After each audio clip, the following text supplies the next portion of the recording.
but you said have someone over for dinner and you might end up with their kids. So can you tell us a little about that? That's my husband and I little joke because that's how we ended up having a foster baby for about 6 months, which was never on our radar. I think that often we find our little excuses to let ourselves off the hook, and introvert is such an easy excuse. Welcome to Sugar and Spice Mom Life, where we talk about how to thrive as a stay-at-home mom. Today, I'm diving into a wonderful conversation with Mystie Winckler from Simply Convivial. Mystie has a new book out called Home is for Hospitality, and it's a wonderful one, so go get it if you haven't already. But today we're diving into a conversation about perfectionism and hospitality and how that can impact how we open up our homes. We talk about introversion and whether or not that should impact whether or not we host. And we even dive into how they gained a new foster child as a result of their efforts in hospitality. So if you haven't already, click subscribe so you don't miss more wonderful conversations like this one. And without further ado, let's dive into our conversation with Mystie. So Mystie, thank you so much for joining us today. Thank you for having me, Hannah. I know you are an author of multiple books, but today we're talking about your new book, Home is for Hospitality. What inspired you to write a book about this topic right now?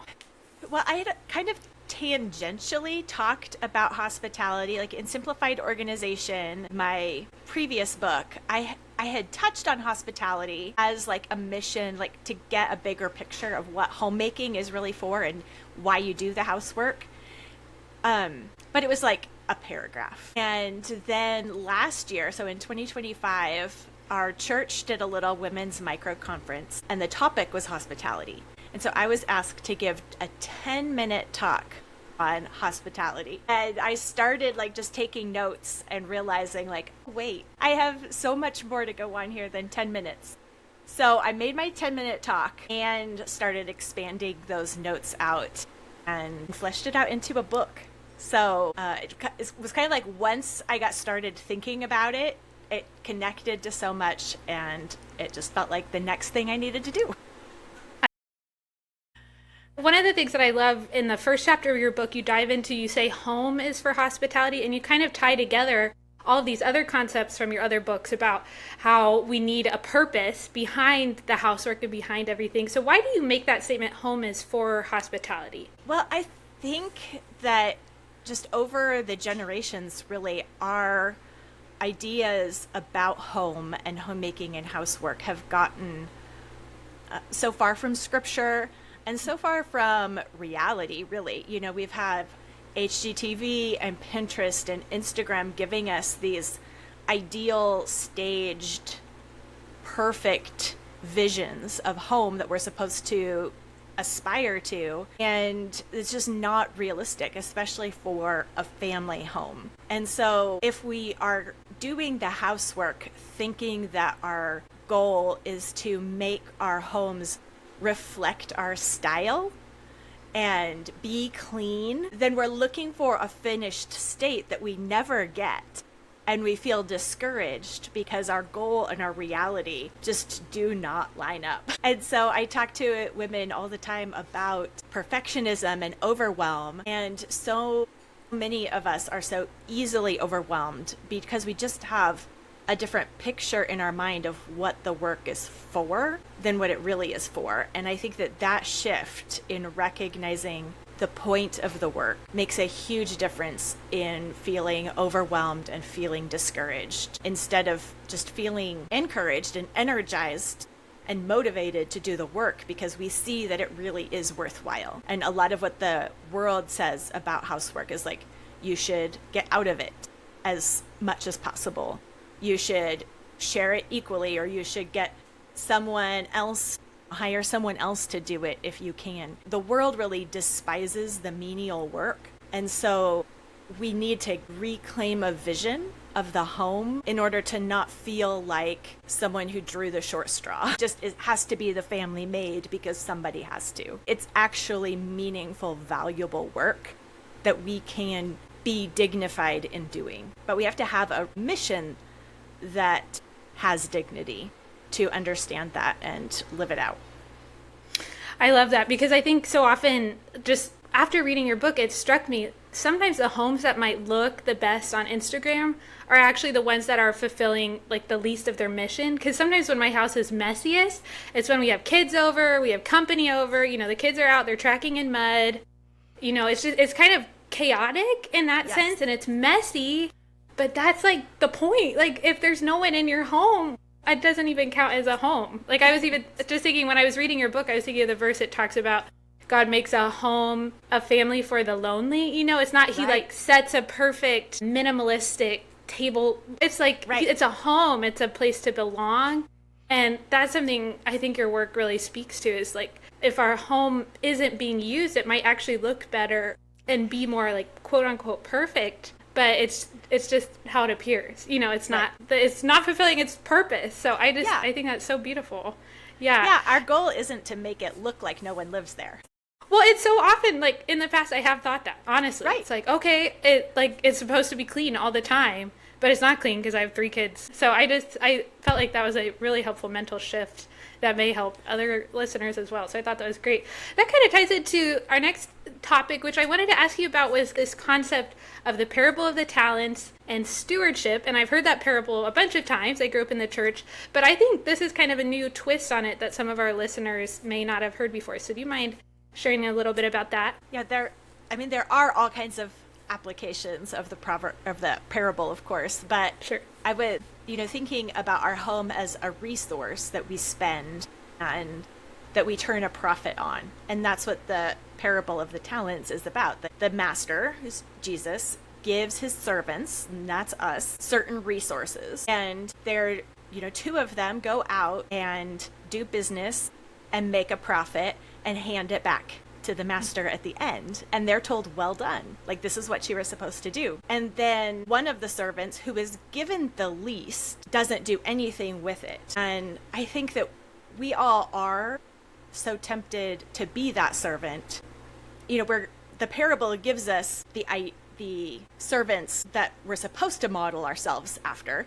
And there are 2, because they were each given different amounts. But they still went out and did the same thing. And they brought back different amounts, but they did turn a profit, and both of them are told, well done. The one that's different is the one that was given the least, and it's his lack of faith that causes the rebuke. But his lack of faith meant that he didn't do anything with what he was given. So he was given this small amount, and right now we are in a small rental that's about half the size of the home that we were in previously. And so it feels very tempting to feel like, well, right now I don't have very much, so I can't do anything with this. And it's like, oh man, that is what the parable of the talent is like. Man, that's talking to me. He was given just a little bit. And it's so easy to look at other people who have more and say, well, clearly I can't go do what they're doing because I don't have as much as they do. And so what does that servant do? He buries it in the ground and says, when the master comes back, he says, well, here's what you gave me. I kept it safe. And we today especially are so tempted to play it safe. Like, safety is such an ideal. But that's what that servant did. He just kept what he was given safe, when what he was told to do was to go risk it, like put it out there, do something with it. And it was like, okay, here, I kept it safe. Like, my virtue is that I didn't burn it all down. Like, can I get credit for, like, here it is, I didn't burn it down? It's like, no, we're supposed to go out there and, like, still use it, do something with it. And we can do that because, God is sovereign, and he's the one who brings the increase. So we can go out there and it doesn't feel like much, but we're doing it in faith because God's the one who gives the increase. And one follow-up question with that I was thinking about. So you're it's kind of cool because you can compare and contrast a little bit, because a lot of like the people that are young moms right now, they may be in an apartment or a small house. So how have you still used the smaller space? Like, you've had all these years of hospitality. How have you still used that smaller space, and what does that look like practically? Because I think so often it's easy to fall into exactly what you're saying of thinking, if I just had a bigger house, I could do X, Y, Z, but I can't, so I'll just wait 10 years till we can afford a down payment on a big house, and then I'll host. But I feel like you can keep kicking the can down the road. You know, like hospitality is never convenient. So what does that look like in this season for you all? Yeah, I mean, there are things that we can't do that we used to do, like hold a weekly Bible study, because we just don't have the seating and the little, like being realistic about the limitations of your space is fine. But instead of thinking about what you wish you could do and then saying, well, I can't do that, so I'm not going to do anything, it's a matter of looking and saying, well, what can I do, even up to the point of it being uncomfortable or feeling risky. And so I think God really just jumped us right into that intentionally when we moved, because we moved to new town, new state. So we went, it was like one of the first Sundays that we went to church, and we're like, okay, we're going to meet new people. We're going to put ourselves out there. Let's do it. And so after church, we turned around to whoever was sitting behind us and like, okay, let's introduce ourselves. And it was another family that had just moved the same week that we did. And so my husband instantly was like, well, let's, come over for dinner this week. And then we realized they have 8 or 9 children, but they were matched up in ages. Like, it really was a great fit. They also homeschooled. It was clearly something we should do. But then we get home and I'm looking around like, I don't know how this is going to work. But the invitation is out there, so we're going to make it work. And so we did, and I'm used to a kitchen island and doing a buffet around a kitchen island. And we don't have that. So it's like the end of the table was the buffet.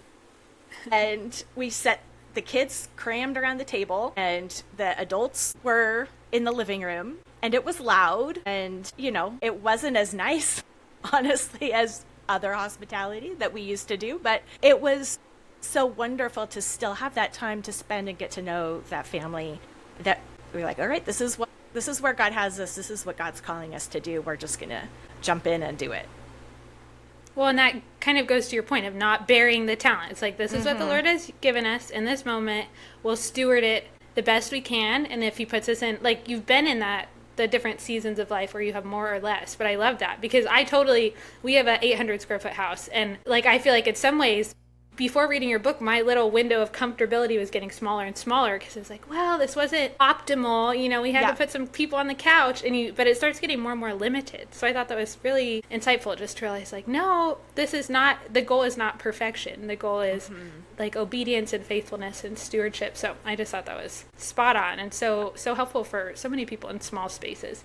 So you also share a very relatable anecdote in your book about having a bathroom that you weren't expecting company to use, and you have little boys, and that can, go south really fast. So can you share just a little bit about that and what that taught you? Because I thought that was really cool too. Yeah, it was an older lady that came over to really help me through a hard time. And her counsel was wonderful. It was such a refreshing afternoon.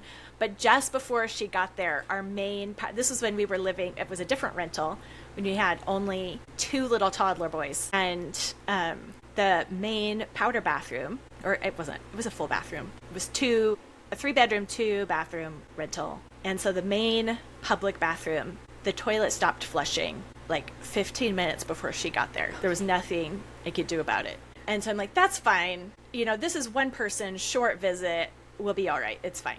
Because the other bathroom was the master bathroom, which was one that I figured didn't matter. And so the hard water spots, the discoloration, like, I just had not kept it clean. You had to walk through my closet to get to it. And like, there was just stuff and on the floor, and that was not where my attention was at all. But we got to the end of the visit. We'd been drinking coffee. Like, I still served a lot of liquid. And my guest said, can I use the bathroom before I go home? And she had walked. And so I said, I'm sorry, the bathroom's, not out of order. And then she started being concerned about us. And she's like, do you need a place to go? Do you have another bathroom? I was like, yeah, there's another bathroom, but like, you don't want to see it. You don't want to see my other bathroom. And she's like, I'm sorry, like, I just really need to use the bathroom before I leave. I don't care. And so I let her use the bathroom, and I was mortified. And she was fine. Like, she was gracious. It was fine, but it was not fine. But it just started me thinking, like, why am I mortified? Why is this embarrassing? Like, and she was gracious. So should I be embarrassed or should I not be embarrassed? And I kind of went back and forth for a while. And then I realized, like, no, if I was embarrassed to offer her that bathroom, why am I okay offering that to myself and to my husband and to my children? Like, what makes it okay for one and not the other? And I realized just laziness. It was just because I'm valuing my own convenience over my family, and I wouldn't over a guest. And so it's not like my housekeeping suddenly changed overnight, but it did start me realizing that even cleaning the bathroom is not just a dumb task that somebody has to do, and we should do it as infrequently as possible, which at that time I was kind of getting into efficiency and optimizing, but not optimizing for a clean home, like optimizing for how far can we go before it's a disaster that I can then spend a whole day whirlwind cleaning, and it was just showing me how my criteria for making decisions and deciding what was and wasn't okay was all messed up. And first of all, so relatable with the little boys, because I will clean my bathroom nearly every day, but it's like, I've had people come over at 10 a.m. I'm like, it's got to be clean. I go in later. It's like, I cannot believe I let them, sometimes in some ways, there's certain situations where it's like, that was kind of unavoidable. But at the same time, I think that's really insightful and fair to ask the question, why are my standards so different for my family versus anyone else? What are we trying to... At that point, neither of my boys were potty trained, so I really cannot blame them. Oh, you can. It was just me. There you go. It was just you don't even have to be a dirty person to have a bathroom become dirty. Totally. It just builds up so quickly. Yeah. But later we were in a different house that did have a half bathroom and then a full bathroom that was the kids' bathroom. And we did have the rule, boys only use that bathroom. Smart. Never this other one. Smart. Yeah, it's 10 seconds and it needs a whole deep clean. Yeah, yes. That's so funny. This reminds me of when you talked about kind of reverse engineering when you're thinking about hospitality. And I've totally fallen into this category where you were saying some people don't invite people over because their house is messy. But you were saying if you're one of those people, maybe you need to invite someone over and then your house will magically not be messy because that motive. And I was like, that's genius. Because so often that happens, right? But as soon as they're going to be knocking on your door in an hour, I'm that happened yesterday. We were having someone over and I was like, I just read Misty's book. I should check the bathroom, But if they weren't coming over, I may not have, So it's just, yes. I thought that was really good. I love that. The deadlines. We all need them. I think that's why it's such a big transition to being a stay-at-home mom or homeschooling is you have to have your own. So that's smart to bring in an external. True. I just think that's very wise. Nothing wrong with that. So you also talk rather passionately about the hospitality industry and how that's not true hospitality. So can you dive in a little bit to that? Yeah, I think this was something I wasn't even aware of. Maybe it's just, out of touch homeschooler. I was homeschooled too. But in my mind, I do think of hospitality as meaning someone's home. You're offering family hospitality. You're inviting someone into your family and you're treating them like family. That's hospitality. And so at one point, this was years ago, I started, getting into hospitality a little more and talking to people about it more and realizing that most people thought of the hospitality industry. If you said hospitality, they're like, oh, well, so-and-so, worked at a restaurant. So they're really good at hospitality because that's their job.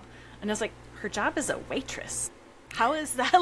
I don't see how that's actually relevant. And so then I started digging a little into that. And I think it's one of those, a piece of the historic development of our society where we have thought that it's better to outsource the home's value. And that's just like the story of modernity and industrialization, is that we value something where money is exchanged more than we value ourselves. And we really have intentionally depersonalized so much of our lives. And that's part of why we don't value the home or cleaning the home and all of that, because the home's historic job, or many of the jobs, have been outsourced to institutions and with presidents and bureaucracy and a bottom line. That's just a completely different way of functioning than a home. So you really can't translate the lessons from one to the other because they work on entirely different planes. And especially with feminism devaluing the work of home, we see that a lot with the hospitality industries, with,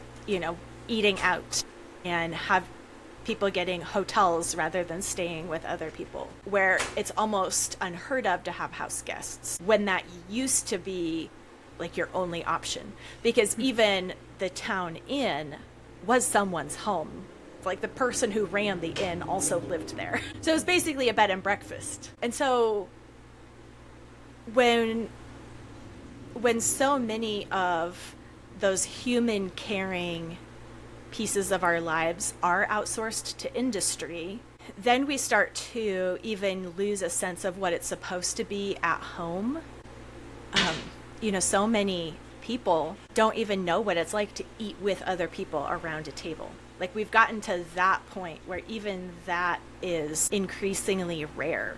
A friend of mine had, she decided to go out on a limb and do more hospitality and invited a neighbor girl, her daughter's friend in the neighborhood, over. And this girl, it was just a normal family dinner around the table, and teenage girl, she said, "I've always wanted to eat at a table with other people. Like, this is amazing. Thank you so much for having me over." But you could tell that it's not something her family had done, because even though they're sitting at the table, she said she was holding her bowl, just like you would if you were sitting on the couch and eating.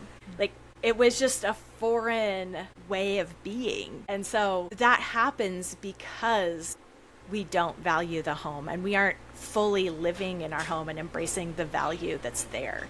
We're just like off. Home is just a place to sleep and survive so that you can move on, and anything important happens out in the world with a business exchange, and home is just where you decompress. And so, like, no wonder no one wants to stay home. Yeah. What I hear you saying is, like, home is more than just, like, checking the boxes of, like, child is fed, child is bathed, child slept. It's right about, like, being known and fellowshipping. Yeah. I know, I was thinking about this because I actually worked in the college dining industry, so I worked in hospitality, in the industry, but I could just completely relate that it is not true hospitality. It's just not at all. When you feed 2,000 college students in mass and you have no idea who any of them are, you lose that personal touch. It just reminded me of this time we had a friend over right after my husband and I got married, and we were on a very tight budget. And every week she came over, we made black bean burritos, and she liked them. But, it meant something to her that I left the onions out. It's such a small thing, but she didn't like onions. And so it wasn't just this transaction of person A sits with person B and eats food. It's like we know each other. Yeah. We know our preferences, and it just every time that happens at the table, it's like the process of getting to know each other. Sometimes with toddlers, it's not as fun. It's like, okay, we know that this child screams if, he drops yogurt on his lap or whatever, but it's still that knowing and being loved and accepted. And so I think that's something that can never, if your hospitality is dependent on a monetary transaction, it's not true welcoming of a stranger. It's not wrong to go to a restaurant, but I just thought that was really insightful. Yeah, I mean, homes and hospitality, homes are humanizing. We see one another as humans, we interact on a human level. And when you scale that up and it's actually just the person doing their job to get a paycheck, that's not humanizing. No matter how good, the employee is rated at how good he can pretend to care. So true. But hospitality is about actual caring. And so maybe that can happen in a church potluck setting or a buffet or, those kind of settings. If it is a human to human, like, I think we as women can bestow value to people by our attention. If you're like me, you may have been taken off guard by just how difficult being a stay-at-home mom is. I remember thinking this job is around the clock, 24/7. I might be up with a crying baby. The next day I'm up with cranky toddlers. How do people do it? And I started thinking about the future and thinking, how do people do parenting when kids drop their naps? I literally do not understand how you can function as a human being without some time to yourself in some way. And for me, quiet rest time for my child has solved this problem. I've implemented it with my 2 kids. It's what my husband's family did. It's what my parents did, and hundreds of families around the world have implemented a quiet rest time. But if you didn't grow up doing one, you might be asking, how do I do this, Hannah? And that is what the Quiet Time Crash Course is for. In this course, I dive into all the juicy details you can't find online in the articles and on the videos. I dive into literally how do you get that child to stay in their room? How do you make it positive so you don't feel like you're banishing them to their room for 2 hours and like you're this mean mommy? Nobody wants to feel like a mean mom. How do you do that? How do you make it this time that is actually restful, where they're not coming out of their room 20 times during each quiet rest time, where you're actually just policing your children the whole time? How do you make this into something that is peaceful for the whole family? How do you make it so you have an hour and a half where you can work out, work on projects, do work to earn an income for your family, take a nap if you are pregnant or exhausted from being up in the night with a baby? This course dives into all of that and so much more, and it is perfect for the Christian stay-at-home mom who wants to learn how to peacefully implement a quiet rest time in their home. And so hospitality is a way of giving that kind of attention that values the other person, and it really does, it bestows value and love. That's good. Okay, basically, the moral of the story is you should go buy the book. But I have multiple times that I was like, I want to read this part and get her to and then I was like, just, if you're listening to this, go buy the book. It's really good. But I did want to read a little snippet of it because I know all the young moms out there are going to be like, Misty, I need more information. So you say, first, when we remember that our job as moms is not only keeping our children alive now, but also in spending 15 to 20 years giving each of them the skills to keep themselves alive, we'll put in the time to train up helpers instead of birthing more and more people we have to do everything for, which I love that. We gradually grow a team that pitches in to help one another. And so in my mind, I'm like, this is fantastic. This is beautiful. Then I look around at like my 4-year-old, my 3-year-old, my 10-month-old, and they're like smearing ketchup on the floor if I'm not supervising them at all times. And I'm like, how do you get from like this, like my stage of life, to like your stage of life where you say like all of your kids are inviting people into their homes? Like, can you kind of break that process down for our audience? Like, what did that look like practically? It looked like 1 year after another year after, like, it happens. Your 4-year-old is not going to be ready to be hospitable. But that doesn't mean that when he's 14, he's not going to be a huge asset. Or, 24, then having his own home and having people over. It does happen, but it happens along that path of discipleship. And so when we're just living the life that God has called us to with our kids alongside us, and they're not helpers when they're little. They make it harder. They make it take longer.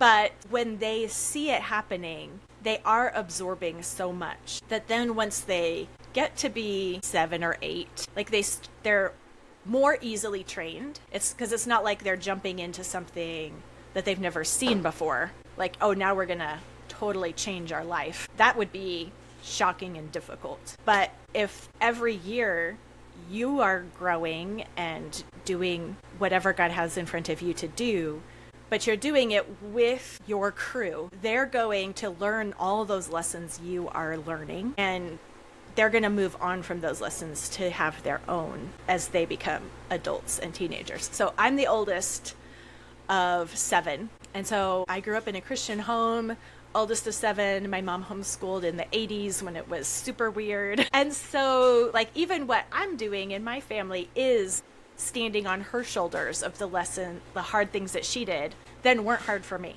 And then the things that were hard for me are not going to be as hard for my children. I tell my daughters, you're going to keep a much better house than I do. That's what they can sometimes be a little critiquey when they're teenagers, but we're each standing on the previous generation's shoulders.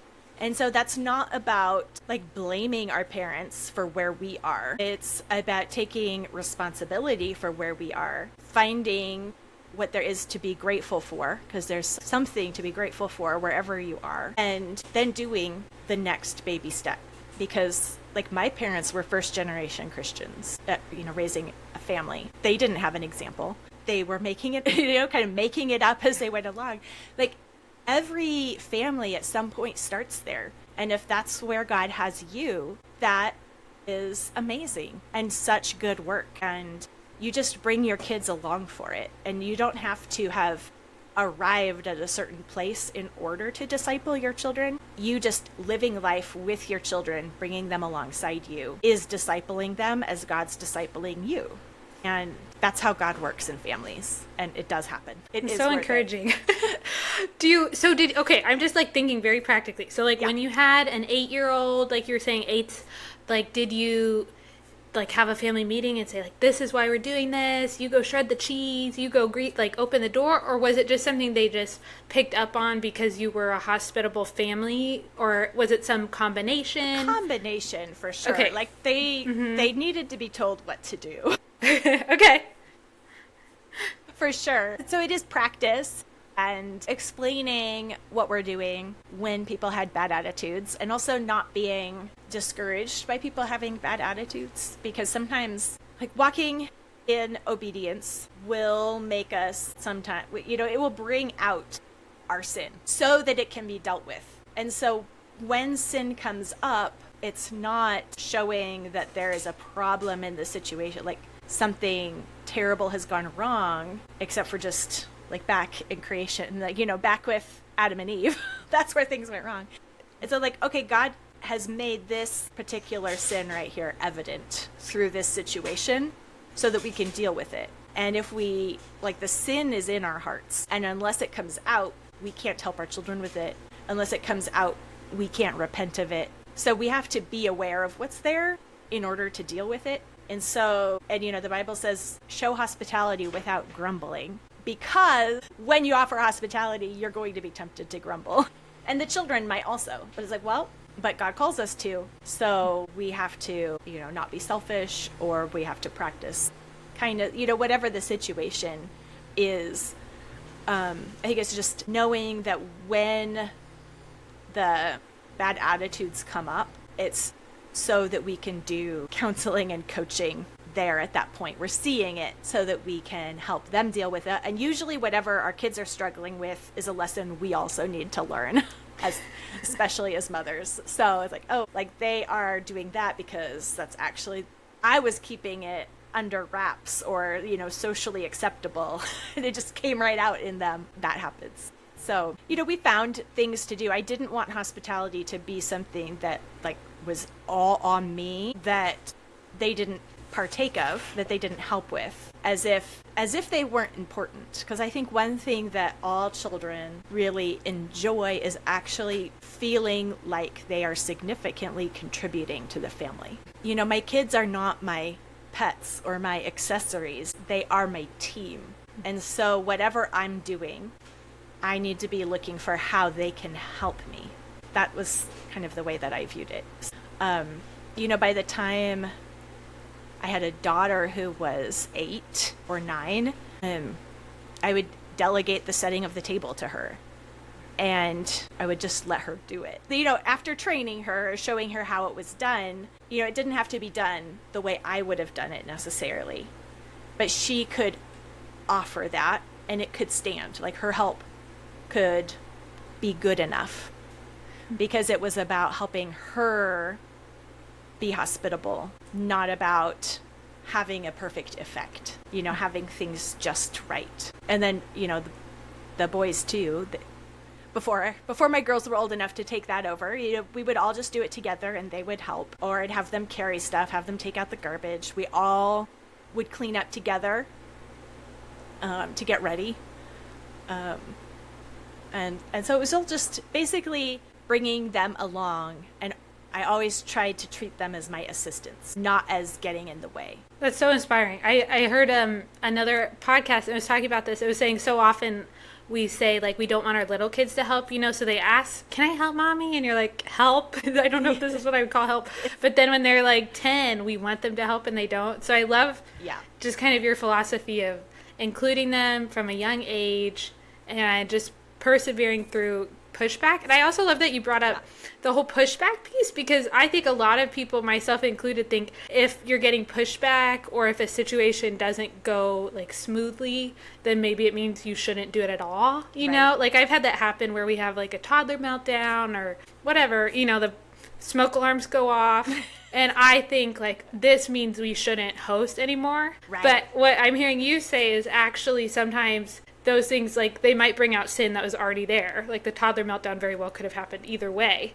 But you're just letting people into like life as it really is, and you're persevering and you just keep going because it's right, not because you got to like show off your beautiful children that day, So it's like, okay. Well, good. People say, oh, I'm not patient enough to be a mom, or I'm not patient enough to homeschool. And it's like, well, you don't start with the patience. Having the children and teaching them and doing what you're called to do is what grows the patience. And so without the children, it's not that you have patience, you just are untested. And you're making, you're choosing easy. And easy isn't actually satisfying. In the end, it's doing something hard and learning and growing and pushing through things. Challenge and risk is what makes us, it gives us something to enjoy and work at and grow through. And growth is satisfying. But if we just pull back so that everything stays smooth and easy, we're actually keeping ourselves from being truly productive and from having anything worth showing. It's that refusing to turn a profit on what we've been given. It's like, well, I'm afraid that it's not going to turn into anything, or I'm afraid. It's fear and comparison keeping us from going forth and doing what we're supposed to be doing. So good. So, okay, I know a lot of the moms listening maybe like they're recognizing they have perfectionistic tendencies, or they're avoiding hospitality because they're worried about how it will go. But how do you go from that, like recognizing in your mind, I should start doing this? Like what are the baby steps you recommend for the moms that are struggling with perfectionism but wanting to be more hospitable? Like where do you start? Because maybe a 5-course dinner isn't it, but what would you recommend? I think anytime you have someone into your home and you're friendly, then that's hospitality. So, we tend to latch on to some picture and assume that's what we're supposed to be doing. And again, it's often comparison or, getting some picture from the internet and thinking like, okay, so that is the way to do it. When, it could be having just one mom over for coffee. It could be, hosting a small group. It could be having one family over for dinner. It could be having 3 families over for dinner. And actually, especially when our kids were small, I always found having 2 families over was easier than having one, because they could keep the conversation going if I had to leave with my children. That's so good. Yeah, so relatable. Because how many times are like right now we have little, so it's like so often both my husband and I, like I'm nursing the baby, my husband's, it's like neither of us are at the table. So I love that. Mm-hmm. Just invite another family and they can like welcome each other while you're putting out fires. Well, and I think a couple experiences that we had early on really helped me not be discouraged myself when I was in that season, because when my husband and I were newly married, we didn't have kids. One couple that did have kids had us over for dinner, and they still had to parent, and that dinner has probably stood out in our memories more than any other, because we were watching. And like we actually learned so much about parenting from just watching them parent that one dinner. It was so much better than a parenting book. It like put flesh on it. And so I could easily imagine them having that same feeling like, well, we weren't hospitable because we had to parent our own children the whole time.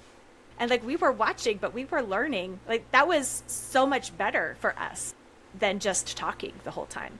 And so I tried to pray when we had small children that like God would use whatever hospitality we had for their good, even if it wasn't what I had planned on having happen. Because if we get set in our plan and then things go haywire, then we think, oh, that was a failure, when it could have been our plan was actually wrong. It's like our plan wasn't what was needed for our guests or for us, and God knows better, and God is sovereign. So he's orchestrating everything for our good, for our guests' good, and so we could just trust him in that. Is there a time when that happened, when like things with the kids or the dinner did go haywire, but you still saw God work? Yeah, well, I think that the bathroom example was one. I don't know, maybe she went home encouraged that she was actually just fine. Her bathroom, she thought it was dirty, but no, it was not actually dirty. But also, like, the toilet stopped working 10 minutes before she got there, and that happened. To me, that was just an example that God was the one in charge and not me. And God uses the situations for our good. He gives us what we need. And so I'm not in control. God's in control. So just go ahead and do it.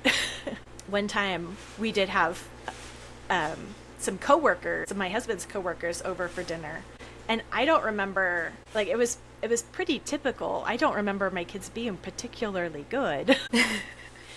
But, you know, they were pitching in like normal, and, you know, they were getting signals throughout dinner. But this couple, they thought it was amazing, and she had never seen anything like it. I think she had never seen kids sitting at a table to eat dinner, you know, without pitching fits. And we were not at the level of pitching fits, so apparently that was good enough to qualify as amazing. And so you just never know where the people who are coming into your home are coming from. And so we think that our job is to set an ideal example. You know, our children need to behave. We need to have sparkling conversation the whole time.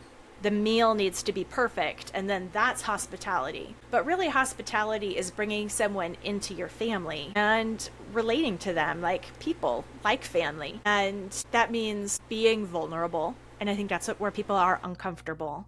But we can be vulnerable because we have faith that God is using that in ways that we don't recognize. One of the other quotes from your book, you said, have someone over for dinner and you might end up with their kid. So can you tell us a little about that? Because that's not something everyone says. Well, hopefully not most people. Yeah. That's my husband and I little joke, because that's how we ended up having a foster baby for about 6 months, which was never on our radar. I grew up homeschooled in the 80s, where everyone was told, never let CPS in your home. And then suddenly one day I was opening the door to CPS coming into my home to evaluate us. I'm like, in what world does this happen? But, you know, it was a needy family, and they were not very well connected. They kind of only came occasionally to church, and we had them over for dinner twice over the course of almost a year, because we had them over. I can't even remember if she was pregnant with her youngest at the time. The first time they came to our church and we had them over for dinner. And then they hadn't been coming to church, but I had her number, so I was texting her occasionally. She had her baby, so I took her a meal. It was kind of like this is what church family does. Don't you want to come to church? And then months later, they came to church again, and so we had them over again. So for us, it was very sporadic. But for them, that was the most, that made us the people they knew the most in town. And so it didn't seem like much to us, but it was so valuable to them that when they had a medical emergency, they had to take he was under a year old. They had to take him to NICU. He got flown to the big city, and then CPS, was diagnosed as failure to thrive, and CPS wouldn't let him go home with his parents. And we were the only people then that they could call, just because we'd had them over for dinner twice. And so, when God puts something in your lap, you say yes. So there we go. I ended up finding out just how many pocket knives my boys had in their every single drawer as we prepared for CPS to come and say, yeah, he could stay with you, because the parents could still request, which was good. And it's like, if we hadn't said yes, he would have just been put into the general foster system, and no, he shouldn't. That would be terrible. How cool that they knew you and they had a connection. What was that like? Was that fine? To me, that would be like a huge shock. But you seem like reading all your stories, I'm like, maybe it was different. What was that like? This was like more than 10 years ago now. So I've had time to process. To recover. Okay. But no, it was a huge shock at the time. Like, what is going on? This is not something I ever thought we would do. This wasn't something I expected. It was like halfway through the school year. I was homeschooling. At that point, all five of my kids were in, different grades. And so I didn't know how it was going to work. And at the time when we said yes, I didn't even realize how much I was going to have to do, because this little boy had to do a ton of therapies that then I was the one who had to take him for those. And so it was very disruptive, and then what guardian ad litem, like people were in and out of our house for that all the time. And that's, not something I ever expected. But when you know that this is what God put in your lap, then you just are operating on faith. And you're like, well, it didn't matter that this wasn't my plan. This was God's plan. And so he's going to have to make this work out. And he did. It was uncomfortable the whole time. It was confusing. It was, it was a mess. But that's what God had for us. Yeah, I hear you saying being uncomfortable is probably going to happen if you're hospitable. I'm like, oh, okay. Yeah. So one of the things that stood out to me when I read your book was your book is full of stories, and I know they don't even sum up all you've done when it comes to hospitality. But one of the things you mentioned, like having this little boy who's under 1 year old in your home, you mentioned having a couple stay at your home for a very long period of time, and then you also said you're an introvert.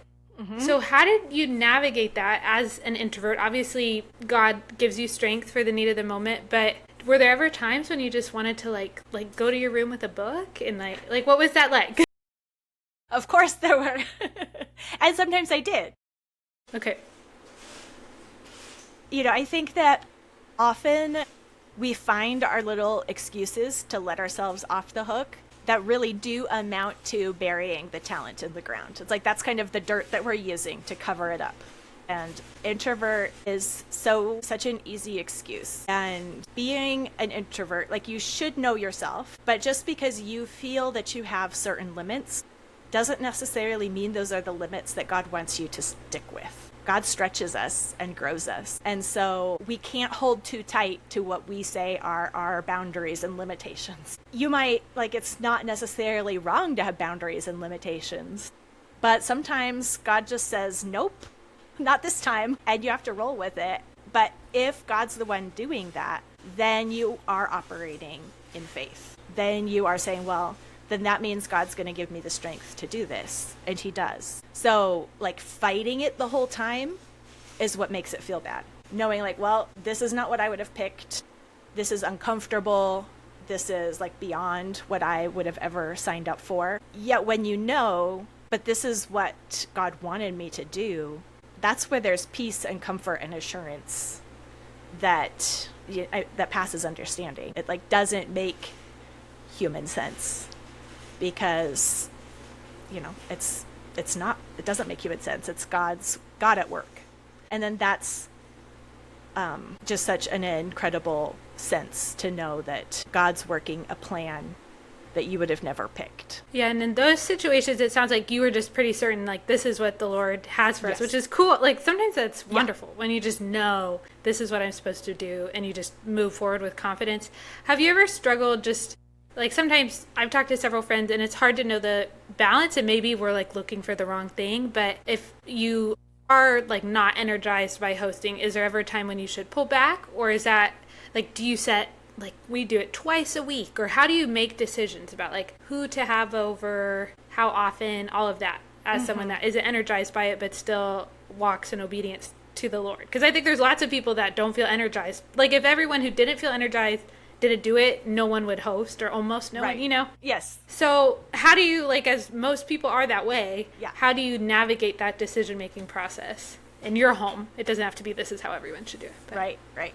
Well, we definitely had times where we did pull back, especially postpartum times. I had 2 of my 5 went through a full year of just being terrible sleepers. And so, I was not operating on all cylinders at all. And so I think that there are two keys that I don't think that we rely on enough. And each of those stories that you brought up, we relied on these keys. So that is prayer and asking your husband and going with that. Like not trying to make the decision yourself or influence it, but just with an open hand, what does your husband think? And so there were times I thought we should be doing more hospitality. And he said, I think we shouldn't. Okay. That's the answer. With the intern and his wife, the thought occurred to me in my own head while walking, maybe, no one's offering to have them stay. Maybe we should. And I was like, whoa, I cannot. I started, my mind started filling with all the problems that would entail. And so I prayed. I was like, okay, God, if that is what you want us to do, then you're going to have to tell my husband about that. I'm not going to say anything. You tell him about that. And if he says we should do something, then I'll say yes. And he did. I was like, oh, well, okay. And now I can't argue with it.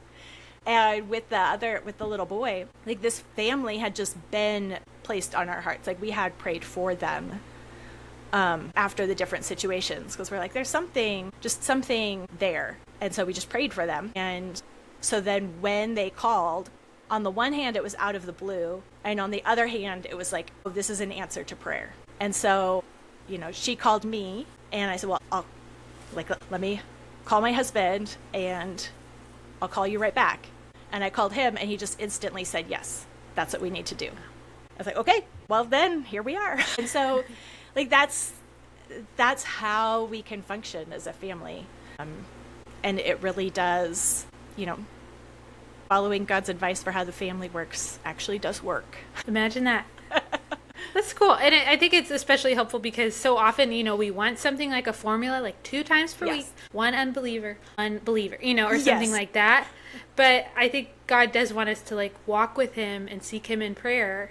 And that means asking the Lord for wisdom. So I think that's it's a very wise answer. It may not be what every mom wants to hear so they could check the box, but it's no, this is part of walking with God. Sometimes he asks you to do these crazy, hospitable things. Mm-hmm. Sometimes it's very ordinary, Mm-hmm. But and then there are times where it's you really want to, and God says no. Those are all options. Yeah, that's good. Okay, so another quote from your book that I thought was really, really helpful. You talk about the word convivial, which is I feel like it's your word. I know it existed before you, but good for you. Brought it back. Yay. You brought it back to now it's a cool word, but you say everyday festivity isn't about baking a daily cake or making every dinner a party with balloons and confetti. Before you can have a genuine feast day, you must possess a spirit of joyful rest or true leisure. So can you talk a little bit about the word convivial and then how you have that home atmosphere? Because it's so intangible. I feel like the young moms out there, we all want it, but it's what are some things you did to cultivate that? Yeah, so convivial, if you break it down to the root words, con is with and vivi is life. So it's with life. And it means festivity. So it's not the kind of party atmosphere festivity, but more it's fellowship. Just calm, deep, restful fellowship. So convivial, I love the word because especially while homeschooling, it's okay, our festivity comes by living with one another. We're doing a lot of that. So convivial means living with one another with joy. That should be the pervasive atmosphere of our living together. And that it takes work. And sometimes we think, oh, the work is what's making it hard. And so we're going to pull back and do as little as possible. But joy really does come by working through challenges and bumping up against one another's sins and repenting and working through that. It comes through facing those challenges together and still sticking with one another and just kind of living like you're on the same team because you are. And so, I had 2 boys first, so that kind of set that we were not a tea party kind of family. I understand. Yes. I have 2 boys as well. It's that is a really different world with those girls. Yes. Yeah. Conviviality with boys is still loud. Yes. And Yeah, not all teacups and roses. When boys are getting together in fellowship, they are wrestling and manhandling one another. So it's like having those definitions is helpful. Like, we aren't talking about a sweet, peaceful, quiet, no one's messing anything up. It's not really about the environment so much as it is about our relationship and how we're responding to one another. So it comes by how we are treating one another, how we're responding to one another, how we're living with one another. Not about the decor. You know, if you took a snapshot picture of this, what would it look like? Would it look like we're all having fun? It's like, well, but are we in fellowship? What would you say to the mom that, you know, you're getting ready to host, or maybe you're just having a family dinner, but you just are grouchy, you know, that like before the company rush, maybe you've never experienced this, but you know, it's like they're coming over, the house is a wreck, and then your kid just does something that's like, that is not the thing to do before we have company, child, and you just like want to make it a moment to educate everyone about how to help mommy, you know, everyone help me. But then it's like, now you're grumpy. It's like the opposite of what you're going for. So if you're someone that struggles with that, do you have anything that has helped you to like establish that in those moments when it's so easy to snap, or I don't know? Yeah. I mean, sometimes I did snap, for sure. And to be in fellowship, then I had to repent to them and ask their forgiveness. That's how you stay convivial. It's not like you never snap. It's that when you snap, you are obligated to confess that to them and ask for their forgiveness. And it's amazing how quickly peace and joy can be restored when you do that. That is what will restore the peace and the joy. So we can get back in fellowship just as quickly as I snapped. And so that's why so my tagline is repent, rejoice, repeat, because the rejoicing comes after repentance. And I think God orchestrates those moments for us so that we can see this, like the sin has to come out for us to be able to deal with it. There have been so many times in my life where I actually had the thought, like, you know, anxiety, that's not something that I struggle with. And like every time I say, oh, that's not something I struggle with, it's like, just wait for it. Something will happen. And it's like, oh, I'm struggling with it now. I just didn't have the circumstances where that came up. But whenever it comes up, that means I can now repent of it and receive forgiveness. And that always brings joy and rejoicing.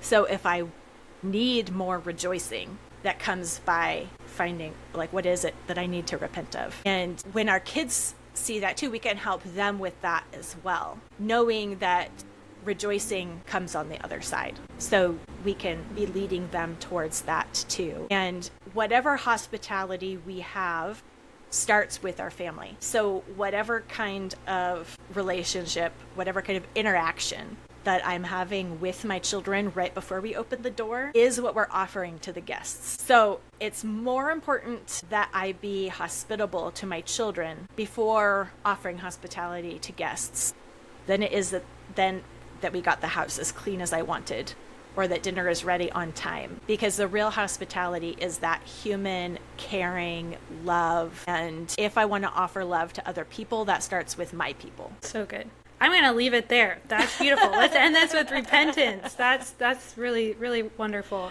Can you just share with our listeners a little bit about where they can find you and where to find the book, all those good things? Yeah, so my website is simplyconvivial.com. And I also have a podcast, the Simply Convivial podcast, wherever you get podcasts or on YouTube. And then, so my latest book is Home is for Hospitality.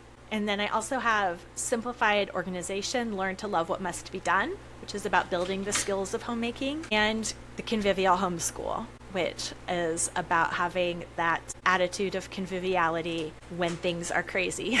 It's a homeschool mom. If you are listening to this and have not read them, go buy all of them. They're so good. Yeah, I've just had so many people over the last few months even just say, have you read this book? It's so good. So if you're not one of them, go get the book. It's great. Thank you, Mystie, so much for your time. Thank you so much, so good Anna. having you. Okay.